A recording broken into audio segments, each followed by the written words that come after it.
I want you to think back for a second to the last truly memorable dinner you had out at a restaurant. Like, really put yourself back in that chair. Oh, that is a great prompt. Right. I mean, were you actually just paying for the calories on the plate? Or, were you paying for the story, the lighting, the atmosphere? That sort of social currency of discovering something new and sharing it with the people sitting across from you. Yeah, exactly. Because Yeah. when a meal actually sticks with you, the food is, well, it's essentially just the baseline requirement. You know, Mm. you are paying for a feeling. You're paying to be transported. Exactly.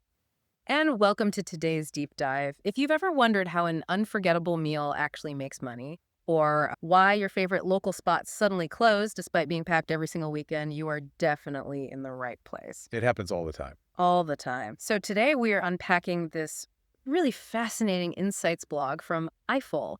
That's the Institute of Food and Agribusiness Leadership, and it was written by Tom Chan. Yeah, he wrote this incredibly detailed breakdown. He really did. It's a deep dive into the business model behind this specific rising restaurant called, of course, Kitchen and Company. And it serves as a perfect lens for a much, much larger conversation. I mean, running a successful restaurant is notoriously difficult. Everybody knows that. Oh, yeah. The margins are brutal. Right. But building a brand around a highly specific culinary identity, keeping it authentic, and actually turning a profit. I mean, that is a masterclass in business design. So we are going to deconstruct how a chef-led South Asian fusion restaurant is basically built from the ground up. We're going to look at the actual mechanics of how a personality-driven business creates value out of thin air. It really is thin air sometimes. It is. And ultimately, we are going to frame this whole conversation around this central mystery. Like, how does a founder build a profitable empire without, burning out or selling out entirely? The founder's trap. The founder's trap, It exactly. is the tightrope every visionary eventually has to walk, Right. whether they're making software, designing clothes, or, in this case, plating food. Yeah. But before we get into the hidden machinery of the business model itself, let's just look at what is actually happening in the dining room. So, of course, Kitchen and Company is located in the Blue Hawk district of Overland Park. Right, in Kansas. Yeah, for context, that is a major suburban growth corridor in the greater Kansas City area. And the founder, Swetha Newcomb, she started this with her husband, Jesse, after she spent a lot of time working as a private chef. And that background, as a private chef, that is the crucial piece of the puzzle here. Because her culinary point of view isn't corporate. It's highly intimate. Right. It features global inspiration, but it is deeply, deeply grounded in Indian and South Asian flavors. Okay, let's unpack this a bit because I actually want to push back on the whole concept of modern dining for a second. Okay, lay it on me. Well, the source material talks a lot about their premium but approachable atmosphere, right? It, like, ditches that old school, stuffy, fine dining stiffness. But I have to ask, is the food actually taking a back seat to the vibe? Because it almost feels like the modern dining experience it's like buying a vinyl record instead of just streaming a song. Streaming versus vinyl. Okay, I like that. Walk me through how you see that playing out in a restaurant. Well, think about it. If you just want to hear a song, you open an app, you stream it, and it takes 2 seconds. That is the drive-through. Right. You are just acquiring the calories as efficiently as possible. But when you buy a vinyl record, you are actively choosing friction. Oh, that's an interesting way to put it. Choosing friction. Yeah. You take the record out of the sleeve, you admire the album art, you drop the needle, you hear the crackle, like it demands your attention. So people driving to the suburbs to eat at a place like, of course they are paying for that vinyl record ritual. They are buying an experience bundle. Experience bundle. Yeah, that is a very accurate way to look at hospitality, actually. Because if Swetha Newcomb just served incredible South Asian food in like a sterile, brightly lit room with drop ceilings, Oh man, that sounds awful. right, the business model would fail completely. The product isn't just the fusion menu. The product is the menu, sure, but also the pacing of the service, the setting, the story, and frankly, the emotional payoff of feeling taken care of. Yeah. And doing this in a suburban growth corridor, that is a massive shift in how the industry operates, right? It really is. Because historically, if you wanted an inventive, chef-led tasting menu or, global fusion, you had to drive downtown. You had to fight for street parking. You had to pay city prices. Yeah, but the real estate and the consumer habits have completely shifted. Yeah. There is this massive unmet demand in these affluent suburbs for something beyond just the expected chain restaurant or the standard steakhouse. Exactly. Suburbanites want novelty, but they want it with credibility. They want the downtown culinary edge, but without the downtown logistical headache. Precisely. And Sweeth and Newcomb identified that exact geographic and cultural gap and just built a model directly into it. Which I guess brings us to the actual machinery of how you deliver that experience bundle. Because it is one thing to have a cool vibe, right? It is a totally different thing to structurally deliver it and monetize it without going bankrupt in 6 months. Absolutely. So the IFAL blog breaks this down into operational frameworks, and they start with how the restaurant actually captures demand. Yeah. They call it the distribution strategy. Yes, the revenue logic. Wait, hold on. Let me stop you right there. Because when I hear distribution strategy, my brain immediately goes to supply chains. Like I picture Amazon warehouses, fleet trucks, shipping containers. Sure. That's the traditional definition. Right. So a restaurant's distribution is just letting people eat at a table. Isn't that just existing? I mean, it sounds like just existing, right? Yeah. Until you look at the math behind how different restaurants actually capture a dollar. Okay, explain that. So, for a fast casual burrito place, their distribution strategy leans super heavily on high volume turnover. Mobile apps, third-party delivery drivers, they want you in and out in 10 minutes flat. Get the burrito, get out. Exactly. But of course, distribution is about maximizing the value of the dining room over a much longer period. And they do that through a highly specific shareable menu design. Okay, but wait. From a kitchen logistics standpoint, a shareable menu sounds like a total nightmare. Oh, it is. Right, because instead of a table of four ordering four distinct entrees that all come out at the same time, they are ordering like 12 small plates. Doesn't that just slam the kitchen line with a million tiny tidbits? How is that a good distribution of labor? Well, you're right. It is absolute operational friction for the kitchen. It requires intense coordination. But let's look at the revenue logic of why a founder actively chooses that friction. Okay. When a menu encourages sharing, it naturally drives up the average ticket size. Yeah. If you and I go to a traditional restaurant, we each order a $30 main course. We spend $60. Plus a tip. Right, plus a tip. But at a place designed for discovery, we don't just order one thing. We order 2 appetizers, then 3 shared mid-courses, then maybe a large format protein to split. Yeah, that's true. And because the food comes out in waves, we are sitting there longer, which means we are highly, highly likely to order a second or third round of specialty cocktails to pair with those bold spice profiles. Oh, wow. Yeah. So suddenly, our $60 table is a $160 table. The revenue logic is designed to maximize the check size through prolonged discovery, rather than just flipping the table as fast as humanly possible. Okay, that makes total sense. So the friction in the kitchen is literally the price you pay for the margin in the dining room. Precisely. Yeah. But a founder cannot execute that kind of complex, high-wire act in a vacuum. To actually pull off that revenue logic night after night, you have to build this hidden ecosystem around the restaurant. The complementary partnerships. The Yeah. blog talks about this. It honestly reminds me of the crew behind a massive theater production. Switha is the lead actor on stage. The food is the script. But if the stagehands, the lighting technicians, the promoters, if they aren't doing their jobs perfectly, the play just bombs. That is a great analogy. Let's take the property partner as the prime example of that theater. Being located in the Blue Hawk District is not just a real estate transaction. It's a strategic alliance. How so? Well, the district developers are the theater owners. By placing, of course, there, the restaurant benefits from the built-in foot traffic of all the surrounding retail and entertainment. They're clustered with other destination businesses. Oh, right. So you don't have to spend as much money on marketing if your landlord is naturally just bringing affluent suburbanites right to your front door anyway. Exactly. And then you have the ingredient suppliers. If your entire brand is built on specific South Asian spices and seasonal local produce, your supply chain is literally your lifeblood. Yeah, you can't fake that. No.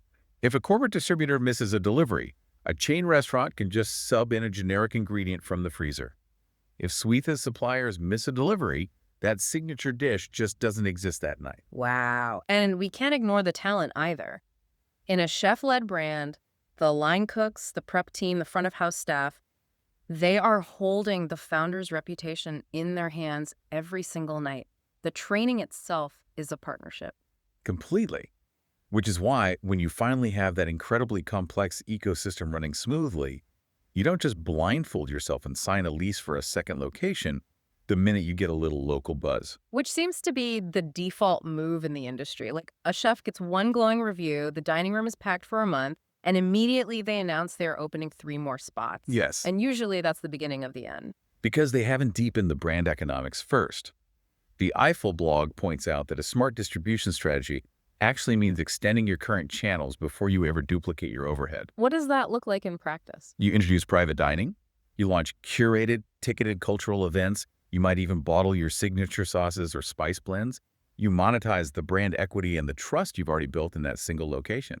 You maximize the profit of your existing theater before trying to build a second one across town. Exactly. Okay, but to survive long enough to even think about bottling your own sauces, the underlying business structure has to be completely indestructible. And the source material spends a lot of time on sustainability here. Yes, it does. But here's where it gets really interesting for me, because we need to banish the phrase paper straws from this conversation immediately. Oh, please. Right. When most people hear the word sustainability in hospitality, they immediately think of composting or getting rid of single-use plastics. The environmental aspect, Yeah. which, it matters, but it is a fraction of the actual strategy. Think of sustainability not as an eco-friendly buzzword, but as the load-bearing walls of a building. Okay, I'm with you. You have three main structural supports: economic, social, and environmental. If any one of those walls collapses, the roof caves in on the whole business. Okay, let's test those walls, starting with the economic one.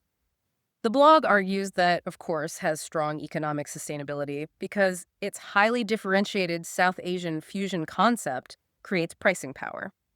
What does pricing power actually look like on, say, a random Tuesday night? It looks like an immunity to the race to the bottom. Interesting. Yeah, so if you open a generic sports bar, your customer is extremely price sensitive. If the bar down the street sells a burger for $12 and you sell yours for 14, you lose the customer. You have zero pricing power. Right. But because Swefa is offering this deeply personal, inventive menu that you literally cannot get anywhere else in the zip code, the customer is not comparing her prices to a chain restaurant.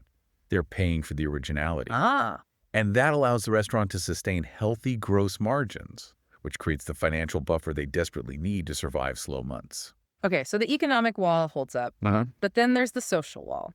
The IFAL breakdown highlights that bringing South Asian and Indian culinary influence into a premium suburban setting expands cultural representation.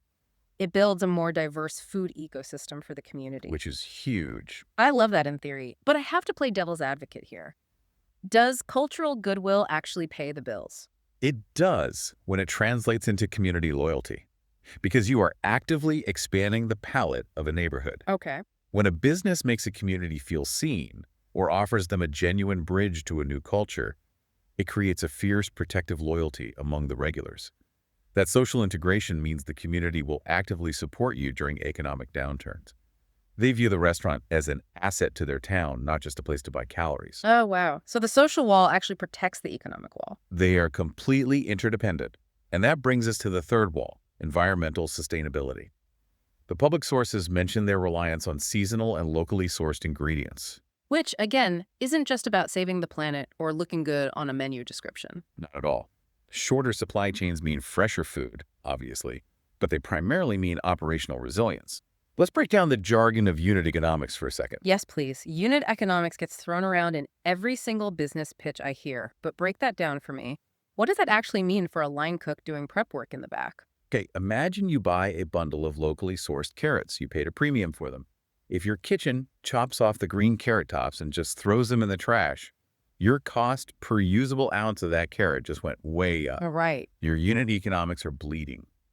But if your kitchen takes those carrot tops and blends them into a vibrant, highly seasoned chimichurri sauce to serve over a steak, you've just created a high-margin menu item out of something you used to pay a waste management company to haul away to a landfill. That is brilliant. You are getting maximum financial yield out of every single dollar you spend. Exactly.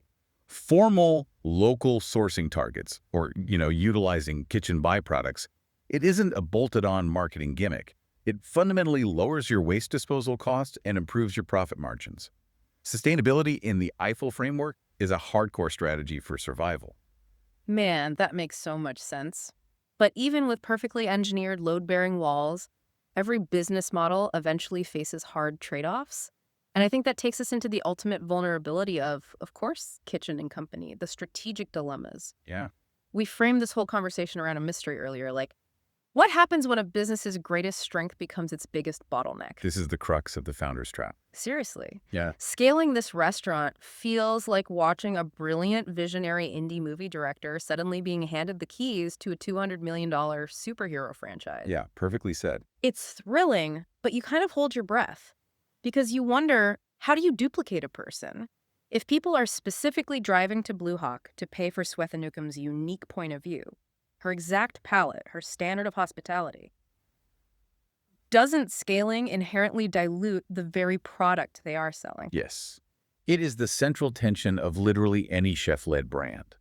Founder dependency versus scale.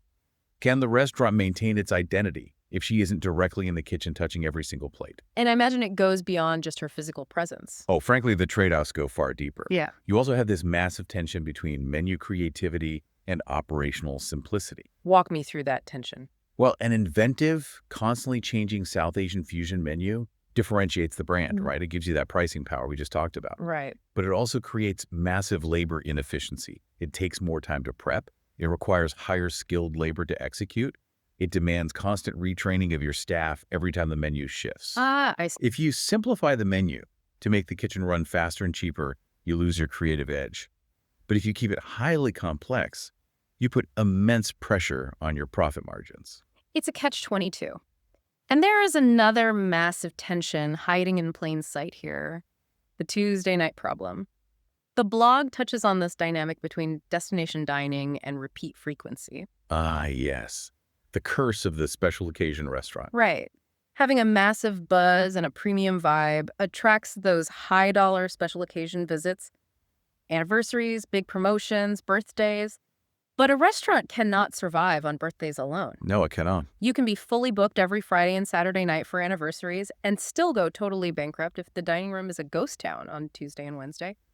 The model requires local traffic to come back on a random Tuesday just because, they don't feel like cooking. Which slams directly into the tension of exclusivity versus accessibility. Premium positioning makes the brand valuable. It makes it a destination. But if the price perception becomes a barrier, if people in the neighborhood think of course as too fancy or too expensive for a casual Tuesday dinner, you alienate the exact repeat crowd you need to pay the weekday overhead. So we are right back to the indie director. If you can't just copy and paste the restaurant without losing the magic, and you are constantly fighting these operational tensions day in and day out, how do you actually win the game? You have to fundamentally redefine what scale means. For a founder-led concept, success does not always mean opening a second, third, or fourth physical unit right away. Because duplicating the physical unit means trying to duplicate the founder, which we know is impossible. Exactly. What is the alternative then? You scale the reach of the brand, not the footprint. The reach, not the footprint. Right. You preserve the core value proposition of the original location. You keep it as the mothership. But you find lower friction ways to let people experience the brand identity outside of that. Of what? You expand via highly profitable private events. You launch that line of consumer packaged goods. You let people buy your signature spice rub at their local premium grocery store. Oh, you let them buy the soundtrack to the indie movie rather than forcing the director to shoot 3 sequels at the exact same time. That is the absolute perfect way to look at it. You build new distribution channels that generate revenue without relying entirely on Swetha standing over a hot stove 80 hours a week. You decoupled the brand's growth from the founder's physical capacity. Man, it is such a delicate, fascinating balance. We've covered a massive amount of ground today on how a concept like this actually functions in the real world. Yeah. I mean, we started by exploring how, of course, Kitchen and Company brilliantly combines South Asian flavor architecture with approachable vibes to capture that suburban experience bundle. Yeah. We mapped out why the revenue logic of a shareable menu demands a hidden ecosystem of partnerships to keep it alive, from local suppliers to the Blue Hawk District property developers. And we also knocked down the old, tired definitions of sustainability, looking at how pricing power, community representation, and things as granular as turning vegetable waste into sauces all interlock to create true operational survival. And finally, we confronted the ultimate dilemma, the tightrope walk of scaling a founder's magic. We looked at the sheer friction of balancing menu creativity with kitchen logistics, and the very real danger of the Tuesday night problem. It's a lot to juggle. It really is. Go And ahead. for you listening, whether you are a consumer simply looking for your next great meal or a professional trying to understand the hidden mechanics of modern business models, recognizing these trade offs changes everything. It really does. Once you see the underlying architecture, the deliberate friction of an experience bundle, the true meaning of unit economics, it fundamentally shifts how you view every single business you walk into. You stop just looking at the food on the plate and you start seeing the entire theater production playing out all around you. It gives you a profound, almost X-ray vision appreciation for what the hospitality industry pulls off every single day. Absolutely. And if you want to understand how innovative food businesses create value, build resilient distribution, and scale sustainably without losing their soul, you need to check out the Foundation Certificate in Agribusiness Value Chains by Avila University. It's powered by IFAL to deliver on workforce learning in food and agribusiness. You can find the link in the show notes. It is a phenomenal resource for anyone wanting to master these exact frameworks and stop guessing at how the food economy works. Completely agree. So, as we wrap up this deep dive, I want to leave you with a final thought to chew on. Think back to that incredible, unforgettable dinner we talked about at the very beginning of the show. The one with the great vibe. Yeah, that one. If a brand's entire magic, its entire competitive moat, is intrinsically tied to the unique hands, mind, and palate of its founder, is successfully scaling it to the masses the ultimate triumph of their vision?